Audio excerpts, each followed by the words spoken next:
E aí, galera, estamos no ar. Não esquece de se inscrever no canal, deixar o seu like, @LauraPortioli, @Pode Ser Mais. Hoje estamos com ela, que é psicóloga, palestrante e apresentadora do podcast Parece Terapia. Com vocês, Psi Pamela! Eu tive que colar porque você faz muita coisa na sua vida. Obrigada por ter vindo. Linda, obrigada aí. Obrigada. Minha mão tá gelada, eu tô nervosa. Não fique. Eu já falei pra você, é muito bom estar aqui. Saiba já de antemão que eu estou muito feliz em ter aqui com você. Ah, prazer é todo meu. Muito obrigada por ter aceitado o convite. Eu tô sabendo que você queria passar comigo, acabou de me contar, que queria ser minha paciente. Na pandemia eu queria ser sua paciente. Eu falava, nossa, ela é muito sensata. Tipo, as suas dicas e a sua ajuda, querendo ou não, eram muito boas. Então eu queria ser sua paciente. Mas aí não deu. Mas você vê como é a vida? Você não foi minha paciente, mas agora eu sou sua convidada. É verdade, é muito chique, né? Lá no começo eu queria te entrevistar, porque eu faço esse podcast tem uns 2 anos, mais ou menos. E aí a Psi Pamela não podia, na época. Mas agora ela pode, ela está aqui, eu tô muito feliz. E assim é a vida, né? E assim é a vida. Isso mostra que a vida, ela é surpreendente nas voltas que ela dá. Muito. E que às vezes a gente acha que algumas coisas elas são absolutas. Sim. Mas que se a gente tiver um pouco mais de paciência, que é o que a gente estava conversando aqui, que o mundo parece que está com falta de paciência, a gente pode sim se surpreender. Com certeza. E perceber novos caminhos que abrem na nossa jornada. Com certeza. Psi Pamela surgiu da onde? Porque antes era a doutora Pamela, certo? Na verdade, eu cheguei nas redes sociais quando as redes sociais já estavam andando. Demorei muito, porque eu venho de uma geração, são quase 20 anos de formação, em que psicólogo não podia, né, ter nada. Então, ter um site já era demais. E eu comecei em 2014 com as redes sociais. Chamava Capan, porque meu marido é Carlos e eu sou Pamela. E aí a gente tinha, era Capan 2014, que eu punha fotos das viagens da família, porque minhas amigas falavam, bom, você não tem rede social, você não existe. E aí eu punha as fotos. Daí ele parou, não quis mais colocar, eu falei, então eu vou fazer uns textos. Eu gosto de escrever. Comecei a fazer uns textos, e aí minhas amigas falavam assim, pã, desbloqueia para eu compartilhar, deixa aberto e tal. Eu falei, como que deixa aberto isso aqui, né? Velho na rede social. Aí abriram e eu comecei a fazer os meus textos, começaram a ser compartilhados, mais gente foi chegando, foi crescendo. Eu comecei na televisão, com quadros na televisão muito cedo, e aí isso foi acontecendo. Você é jornalista? Não, eu comecei jornalismo, parei parou no meio. E fui para psicologia. Ah, tá. Não terminei. Não terminou. Se fosse hoje, eu teria terminado, mas eu acho que Por quê? Era uma fase... eu acho que era uma fase em que eu não pensava na importância de terminar as coisas, fechar as coisas. Eu tinha uma sede de acertar e uma sensação de atraso. O que eu estou fazendo aqui? E aí eu deixei o jornalismo e vim. E no final, faço muito do jornalismo, porque eu comunico, né? Eu comunico o comportamento. Mas aí eu terminei psicologia e fui pelos meios tradicionais e quando eu vi, eu fui abrindo vários braços e nas redes sociais. Foi crescendo e quando eu vi, por causa dos quadros na televisão, foi crescendo mais ainda, eu falei, eu vou mudar esse nome. Não dá mais esse Capan. Mudei para Psi Pamela e ficou desde então. E aí, muitos braços da minha vida, curso, palestra, podcast. Abriu muitas portas, assim. E aí, seu podcast veio muito tempo depois. Eu tive um podcast antes, junto com a Jovem Pan. E aí, foram anos, chamado Coração Peludo. Foi muito bem. E eu escutava, eu acho. Acho que sim. Tá. Acho que foi nessa época que você me procurou, inclusive. Acho que foi, da pandemia. 2019, assim. Por aí. E aí era muito legal, um podcast que fez muito sucesso na época, porque nem existia podcast. Quando me propuseram isso, eu nem sabia o que era isso. Falei, o que é isso? E aí começou, foi muito legal, só que aí muitas coisas aconteceram, acabou, congelou. E eu falei, bom, vou fazer o meu. Eu falei, vou fazer na minha expertise. Sim. Né? Que eu acredito que eu tenho uma boa leitura. Como eu atendi muita gente do meio, já conhecia muitas pessoas e sei do quanto todos temos uma vida normal, né? Que as pessoas acham que a vida é diferente da celebridade. Eu falei, não, pelo contrário. Acho que era importante as pessoas saberem que somos todos muito mais parecidos do que parece. Sim. E aí somos todos iguais, no final das contas. Aí eu falei, vou trazer então as celebridades para cá e conversar com elas como se fosse uma terapia, para elas contarem desafios, dores, delícias, e isso eu Parece Terapia. É isso, então, o resumo do seu podcast. Sim. Entendi. Sim. Eu chamo as pessoas que têm notoriedade para contarem que a vida delas não é tão diferente da vida de todo mundo. Então, elas contam dores, contam superações. As pessoas choram. Contam traumas. Bom, olha, quase todo mundo chorou. Outro dia eu tava na rua e a mulher falou assim, essa aqui é aquela psicóloga que faz todo mundo chorar. Eu falei, gente do céu, já tô ficando assim. Essa é sua fama. Tô ficando com a fama de que faz o povo chorar. Bom, se for pra chorar, pra desaguar e pra poder transbordar o que o coração tá cheio, tá valendo. Tá valendo. E tem um app também, né? Eu tenho o PC App, é um aplicativo de atendimento psicológico. Recente. Na verdade, a gente começou em 2019, a gente lançou mesmo em 2021, mais ou menos, e ele cresceu muito, muito. Então, eu tenho lá quase 2.000 psicólogos que atendem todas as abordagens, e é o Uber da psicologia. É o Uber da psicologia. A qualquer hora, de qualquer lugar, você baixa o PSEP ou tem a versão web e você pode fazer uma sessão de terapia com um profissional que você quiser. Você vai escolher de acordo com valor, com abordagem, gênero. Se você quer um profissional do Sul, mesmo que seja online, às vezes você quer um profissional que tem o sotaque de onde você nasceu. Entendi. Né? Então, a gente coloca todas essas especificidades para o sujeito escolher um profissional que ele tenha empatia, que ele se encontre, e está dando muito certo. E a gente está tendo a nossa contribuição para a saúde mental, que você sabe que ano que vem se torna lei pela atualização da NR1, e todas as empresas precisam fazer algo pela saúde mental, né? Então, alô, empresas, PCEP está aqui para fazer parceria com vocês e tratar dos seus colaboradores. Arrasou. E os seus livros? Tem vários livros, não tem? Eu tenho 2 livros que se tornaram best-sellers. Eu trouxe aqui para a Laura também, que é o Se Amar, Amar e Ser Amado, e o outro que é o Bem Me Quero. Sim. Tá. Se Amar, Amar e Ser Amado, eu falo sobre a importância de você se amar em primeiro lugar, depois você conseguir dar esse amor, né? Para você poder viver essa reciprocidade amorosa e se permitir ser amado. Porque o que a gente vê, Laura, hoje em dia, né? Acho que desde sempre, não é hoje, não. As pessoas, elas querem muito um amor para a vida. Eu quero conhecer alguém, eu quero namorar, eu quero casar, eu quero um cara, eu quero encontrar a pessoa certa e tal. Mas elas esquecem da importância de se amar primeiro. Porque se eu não me amar primeiro, eu nunca vou me permitir ser amado. Eu vou frequentemente achar que uma pessoa tem que ser a solução da minha vida. Eu vou desenvolver dependência emocional. Ou então eu vou ter uma régua muito alta e ninguém vai ser bom bastante. Ou eu vou trazer para minha vida sempre padrões repetitivos que são tóxicos, disfuncionais.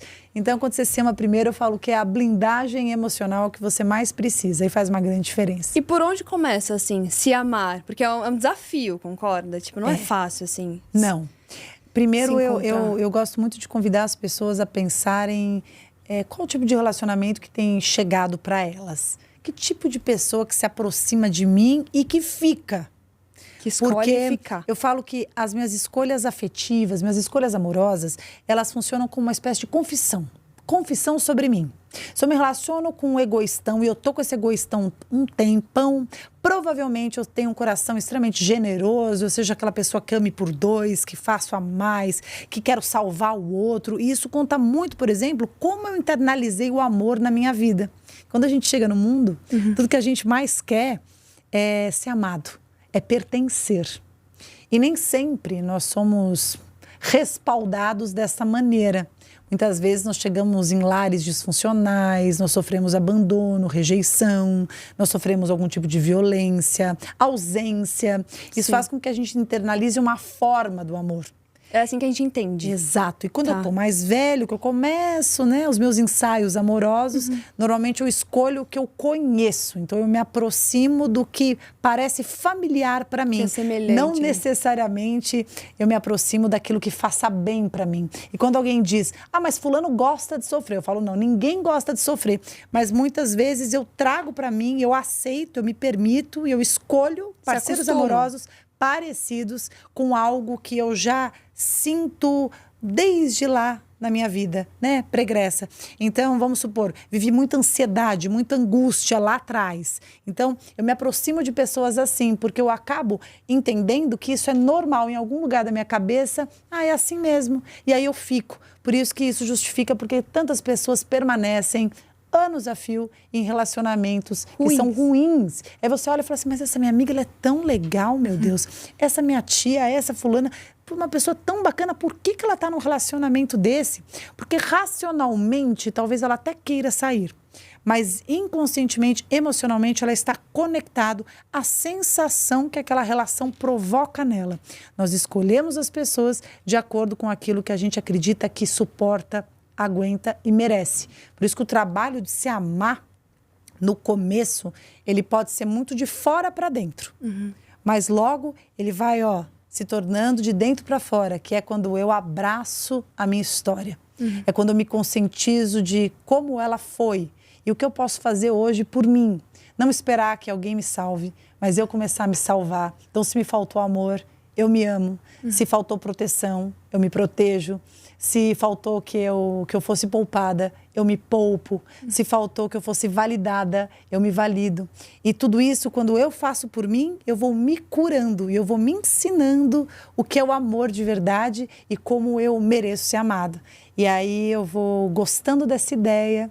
Isso vai como se fosse me desintoxicando de dentro para fora. E aí as minhas escolhas começam a ser muito mais certeiras. Eu acabo trazendo para mim relacionamentos estáveis, pessoas que reflitam esse comportamento que agora eu faço por mim. Aí é uma maravilha, porque aí quando o sujeito vem com migalha, ou quando alguém vem para querer te oferecer pouco, ou os indisponíveis afetivos, ou mesmo as pessoas que são comprometidas afetivamente, ou quem sabe irresponsáveis afetivamente, acabam não tendo lugar com você, porque você já identifica que isso não é legal, você já identifica que isso fez parte da tua vida lá atrás e que você não quer nunca mais. E como que você faz para mudar esse cenário, assim? Esse startar, assim, começar? Você precisa primeiro se conscientizar do que aconteceu na tua vida. Entendi. Quando você olha para trás, nossa, eu fui muito rejeitada, eu fui muito humilhada, meus pais eram muito ausentes, porque aí você percebe o que faltou. E ao invés de ficar culpando e ficar ali escataplaft no passado, ou brigando com a mãe e pai, estando vivos ou não, você começa a olhar para você o que é fundamental. E aí você faz esse movimento para si e nas suas escolhas você fica mais atenta. Opa, eu estou escolhendo o que eu conheço, mas não o que faz bem para mim. Entendi. E começar a fazer movimentos bons para você todos os dias. Comece lembrando que nós temos a oportunidade de fazer escolhas diariamente. Você pode escolher entre eu quero a Pamela aqui ou não, como eu vou voltar para casa hoje, que roupa eu vou usar, o que eu vou comer, como que eu vou dormir mais cedo, vou dormir mais tarde, vou mandar uma mensagem legal para meus pais, não vou. E através dessas escolhas que você faz, você vai percebendo assim, sim, eu não posso mudar o meu passado, mas muito posso fazer pelo meu presente. E isso vai te dando uma potência de ser. E essa potência, alimentando um ciclo construtivo de boas escolhas, faz com que você se sinta muito melhor, faz com que a sua autoestima, que é o quanto você se estima, ela vai, sendo mais alimentada e sim, você acaba se amando muito mais. Amor próprio é isso, né? Amor próprio é isso. Eu falo que é o saldo da sua autoestima, o quanto você se estima. E se sua autoestima está ruim, se ela esteve ruim, ela sempre pode melhorar. Nós nunca estamos fadados a algo quanto diz respeito à autoestima, autoconfiança e amor próprio. Sempre é tempo para você dar uma revitalizada nessa história. E desde das pessoas mais novas até as pessoas mais velhas? Sempre. Qualquer pessoa. Qualquer pessoa sempre pode mudar, mas a pessoa tem que querer também mudar. Acho que o maior problema é quando nós queremos mudar alguém. Entendi. Eu não posso mudar você. Eu posso conversar com você, eu posso abrir portas para você, sendo profissional, sendo amiga, sendo o que for. O mais importante é a nossa decisão. O diferencial é quando você tem essa elucidação. Quando você diz, não, eu preciso mudar, eu vou mudar. E essa decisão, ela abre assim, um horizonte gigante. E aí você pode muito. Por isso que eu gosto de dizer que uma das características mais bonitas do ser humano para mim é a humildade. É quando o ser humano reconhece que ele precisa fazer algo por si e ele deixa o orgulho de lado e ele diz, não, eu preciso mudar. Aqui eu errei, aqui eu falhei, isso aqui que eu estou fazendo não é legal. E ao perceber isso, ele pode se tornar melhor. E para mim, é por isso que a gente está nesse mundo. Para se tornar um pouquinho melhor todos os dias, um pouco melhor do que o jeito que a gente chegou.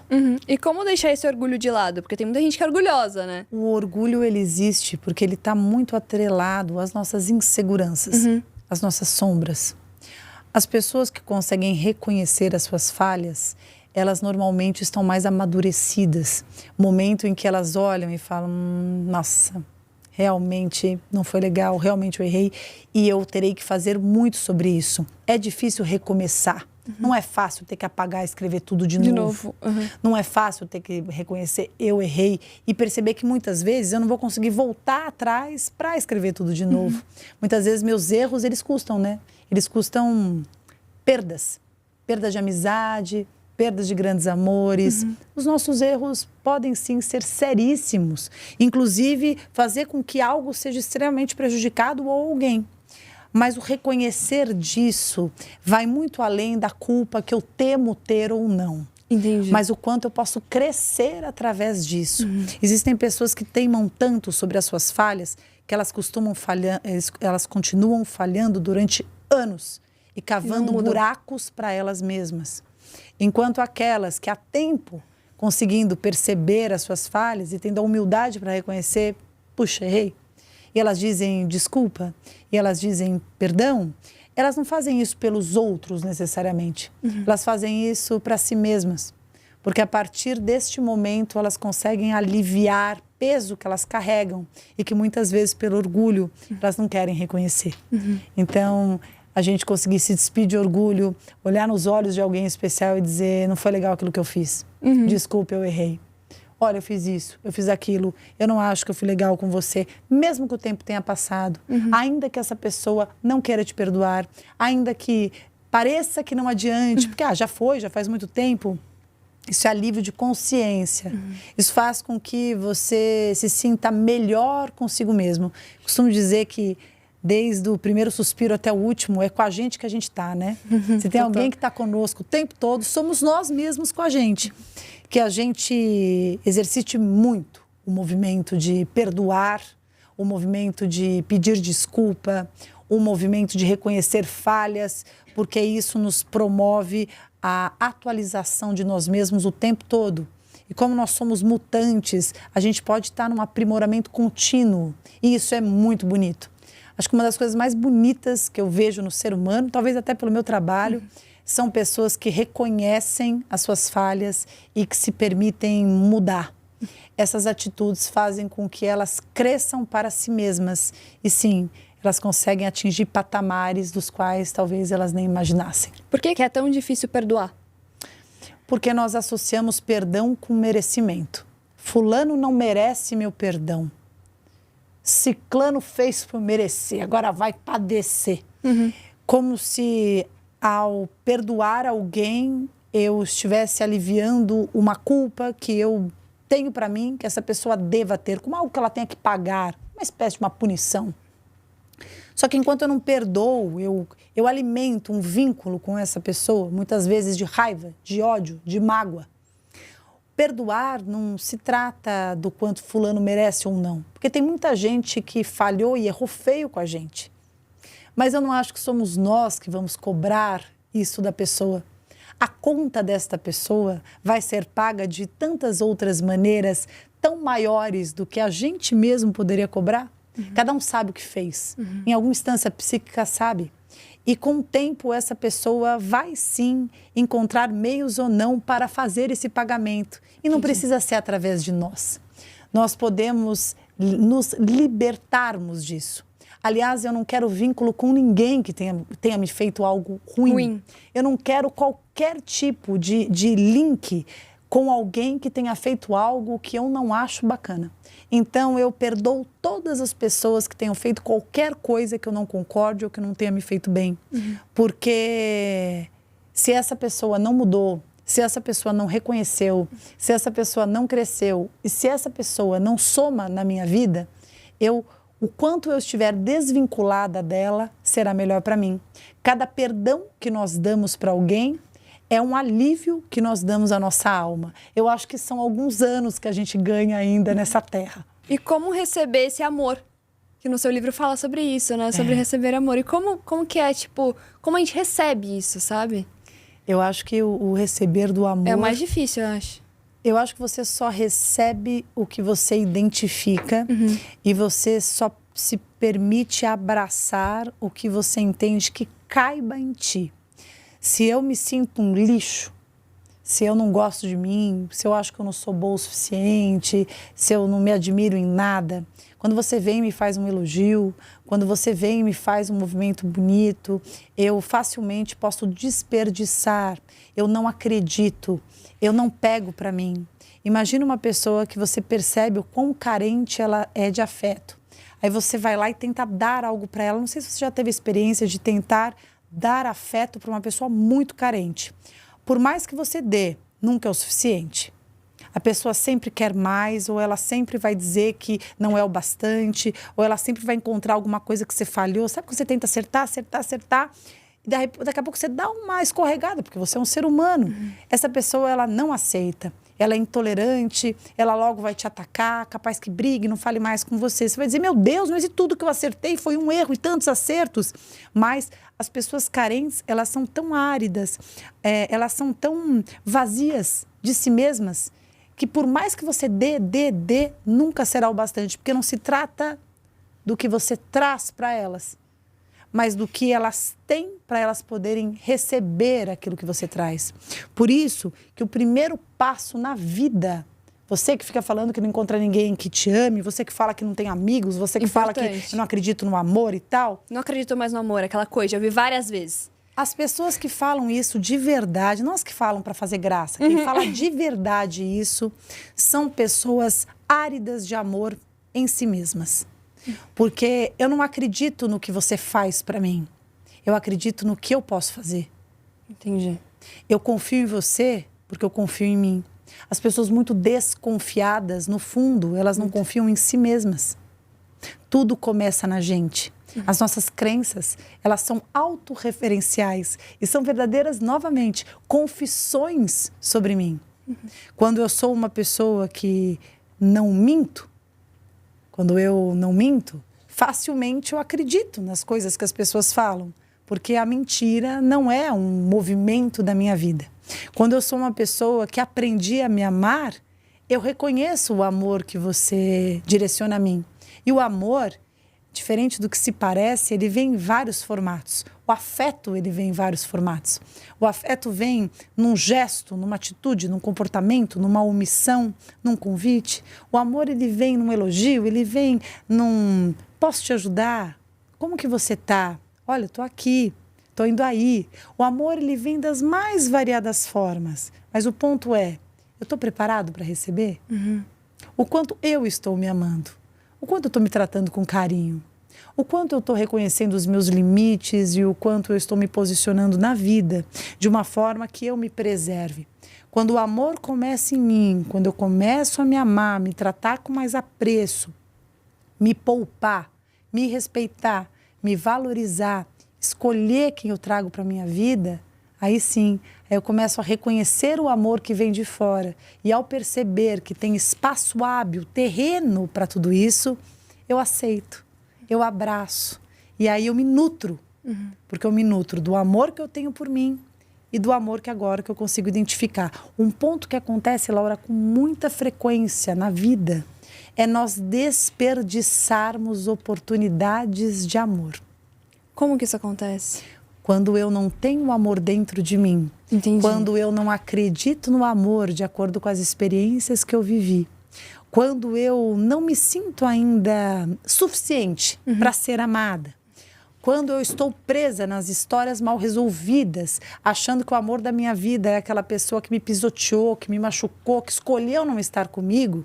Quando eu me deparo, ou quando eu esbarro com alguém que me olha, que me vê, que diz que eu sou linda, que diz que eu sou especial, que diz que queira estar comigo, que demonstra através das atitudes que queira fazer parte da minha vida, eu desperdiço. Porque eu ainda estou presa naquilo que não quis, eu ainda estou presa nos sentimentos ruins e disfuncionais que eu tenho sobre mim. Entendi. E aquilo se torna impermeável, não entra. Não entra. Só entra quando eu me convenço daquilo que eu sou. E ao me convencer daquilo que eu sou, eu acredito, eu enxergo, eu percebo. Eu só vejo o que eu aguento. Por isso que é interessante que quando a gente se trabalha mais, quando a gente se gosta mais, quando a gente se descobre mais, a gente consegue perceber quem olha pra gente. A gente consegue ter juízo sobre o quanto a gente foi bem ou foi mal em alguma coisa. O desconhecimento sobre mim me torna uma pessoa extremamente vulnerável e influenciável àquilo que os outros dizem. A pessoa muito preocupada com o que as pessoas pensam sobre ela é aquela que não tem certeza sobre aquilo que pensa de si. Quando eu sei entendo quem eu sou, não é eu sou incrível, eu sou maravilhosa, sou perfeita, porque ninguém é. Mas quando eu tenho... eu sou? Sim, mas quando eu tenho um bom juízo sobre mim, percebendo as minhas camadas. Aquilo que você fala me provoca, mas não me determina. Entendi. O que me determina é o que eu sei que sou. Então, quando você diz alguma coisa que eu percebo que não faz sentido, eu pego pra mim e cresço. Agora, quando você fala alguma coisa que não faz sentido, eu mesma consigo perceber e falo, não, vou deixar isso com ela, porque isso não me pertence. Isso é sobre ela, sobre as sombras dela, sobre as questões dela e não sobre mim.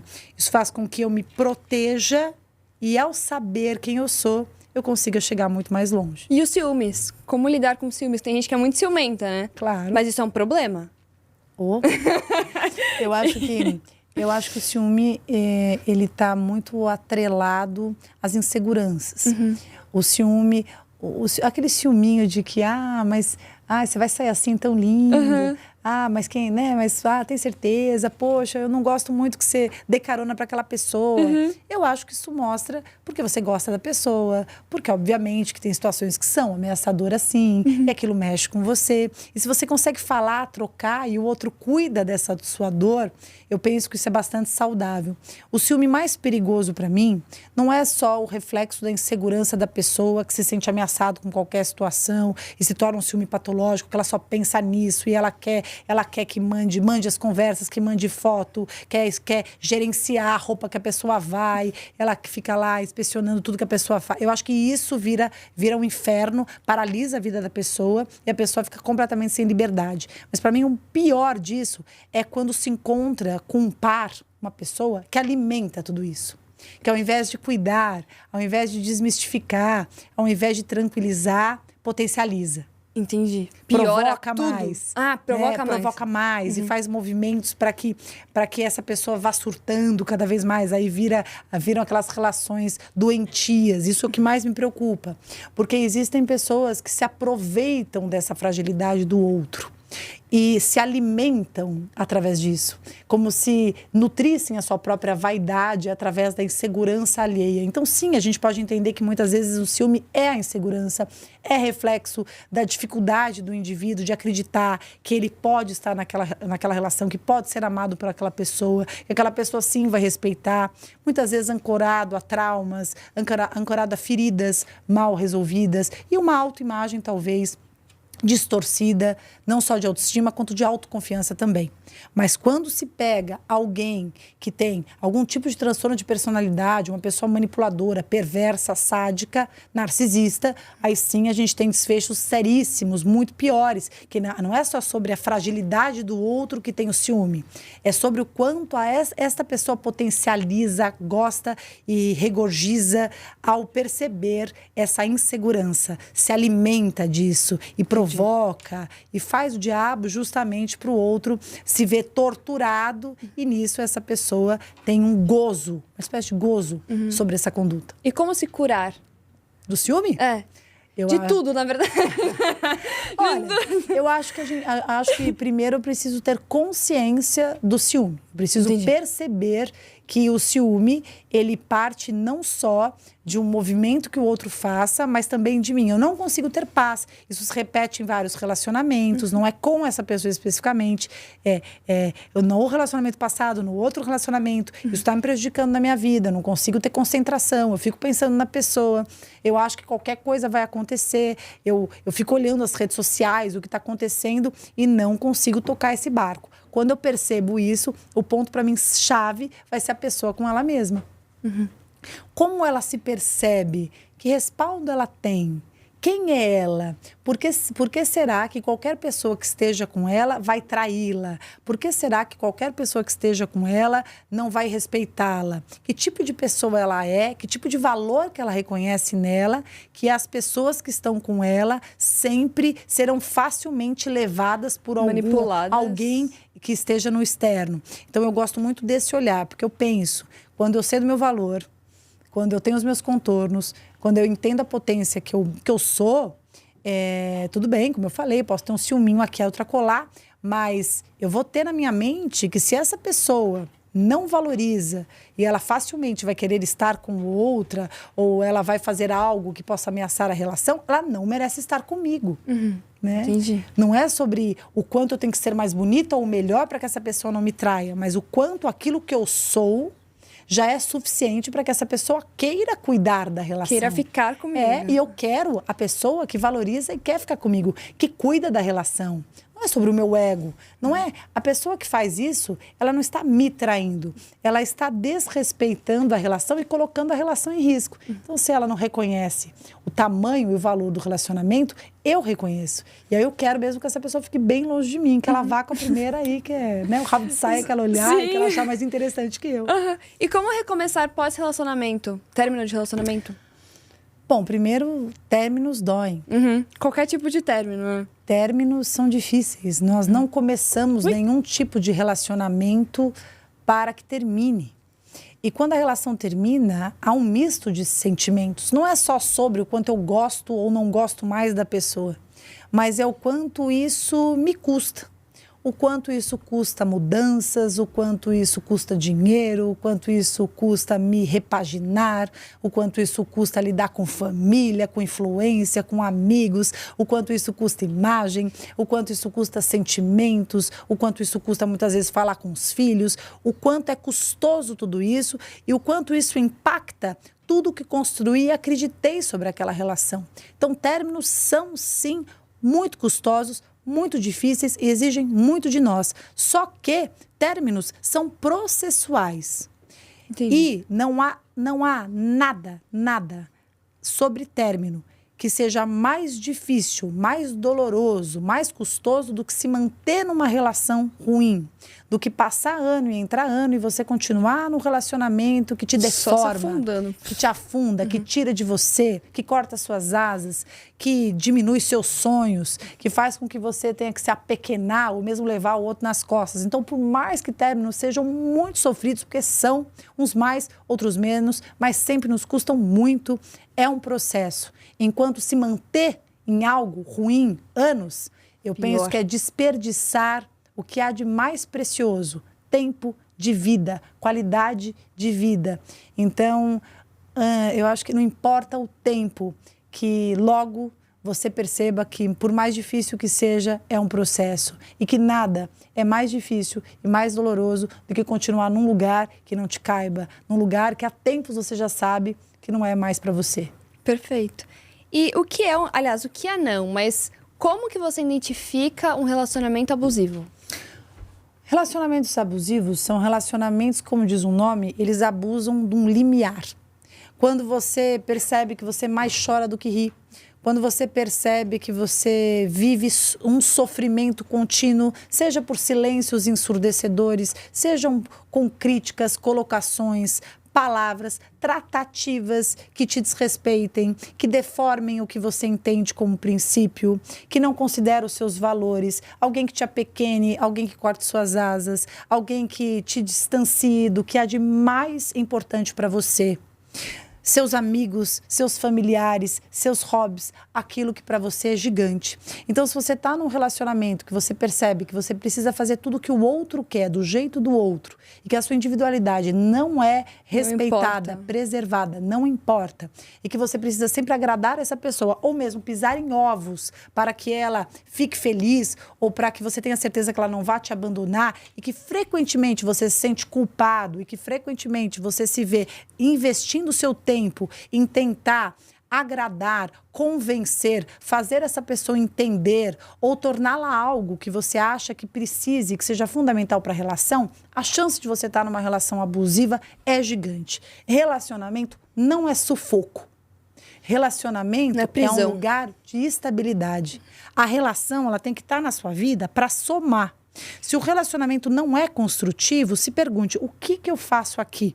Você tem pernas, não raízes, não precisa permanecer em nada, em lugar algum que te deforme, que te tire a sua paz. Até porque paz é algo inegociável. E que se você está vivendo isso, é muito fácil falar, eu sei. Mas o processo é difícil, só que você pode começar a alimentar a si mesma, lembrar quem você é.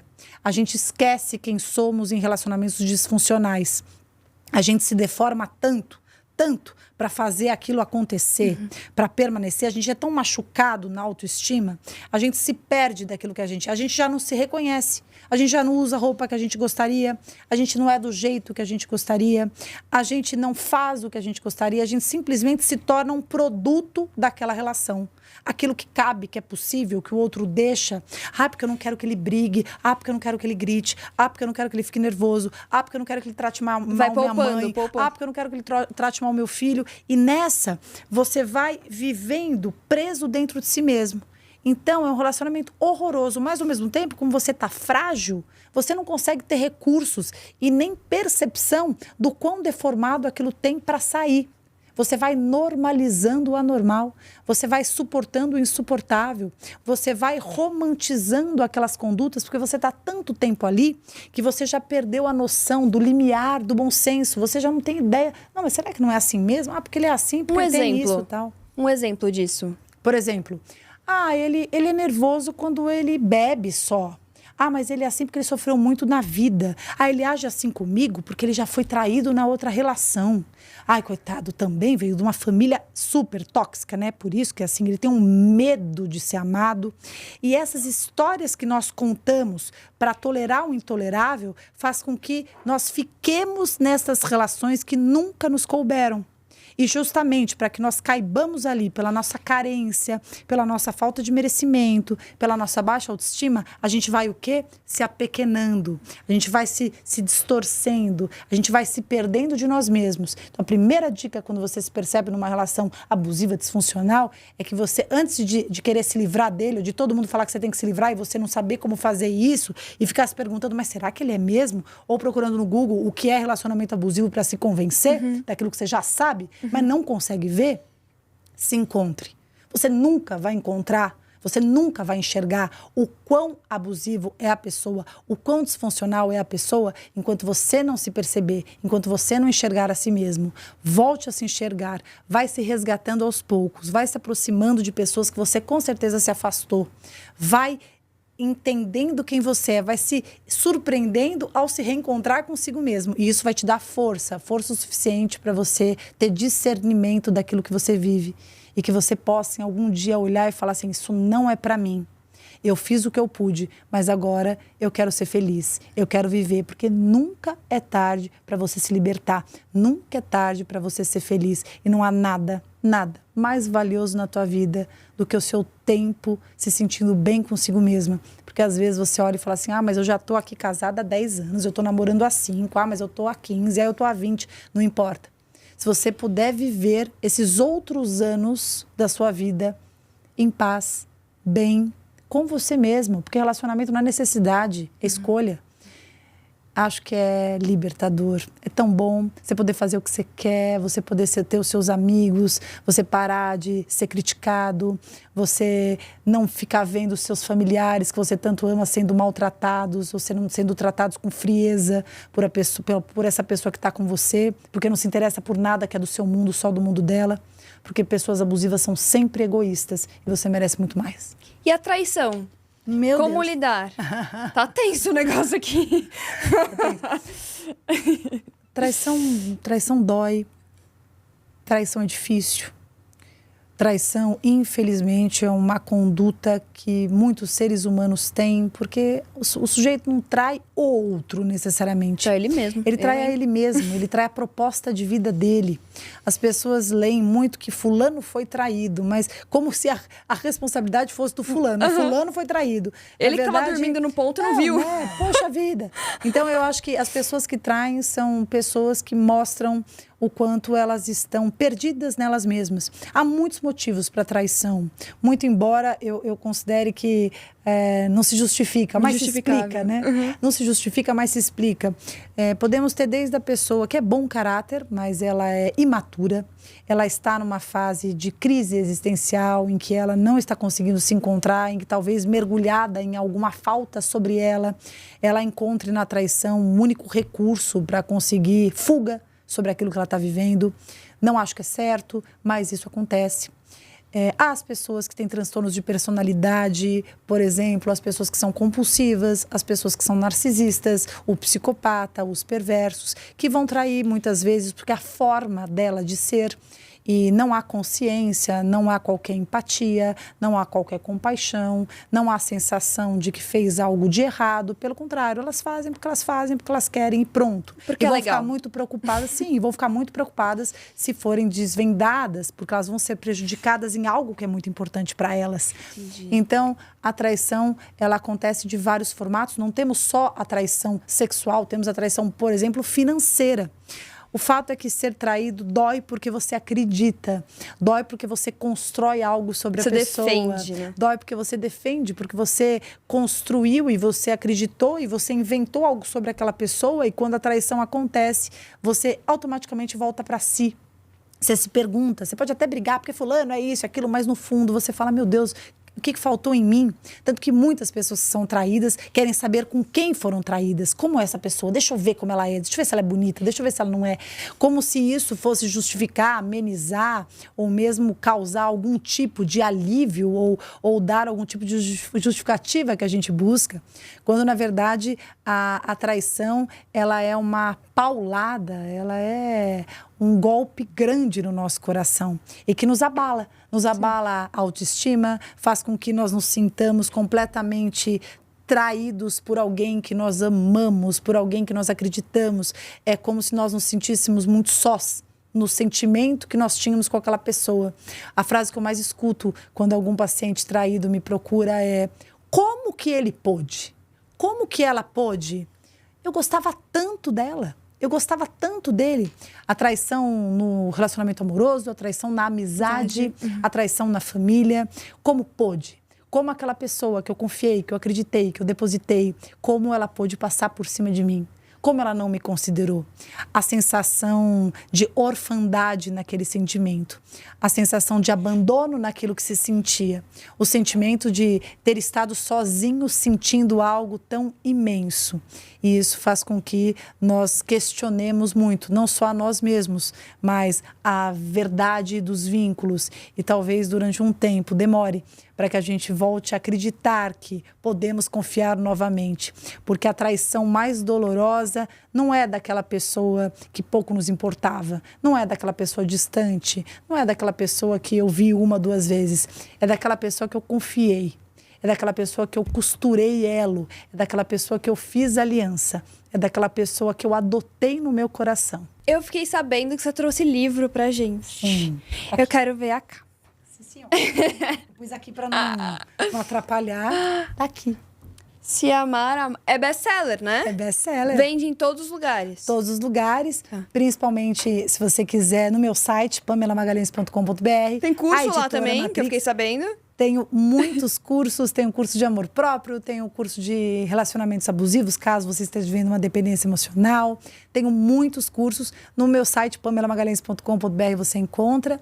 E o convite que eu quero fazer para todos, para você conhecer também, para sua equipe, para quem estiver nos escutando, é baixar o PSIApp, P-S-I-A-P-P, ou versão web, se você preferir, que eu tenho lá milhares de psicólogos, com certeza alguém que vai funcionar muito bem para você. Faça a sua sessão de terapia. Faça que nem a Laura, que um dia procurou terapia comigo. Eu não estou mais atendendo agora, eu estou numa fase de gerenciar todos esses psicólogos do aplicativo.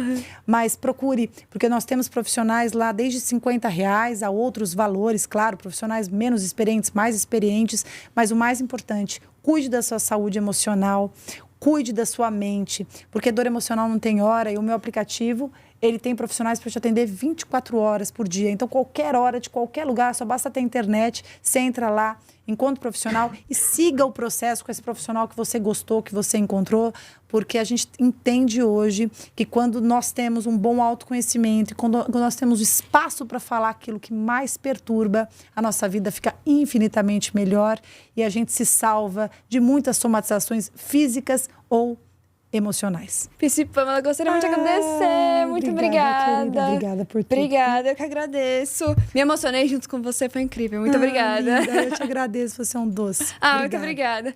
Um beijo, gente. Até o próximo.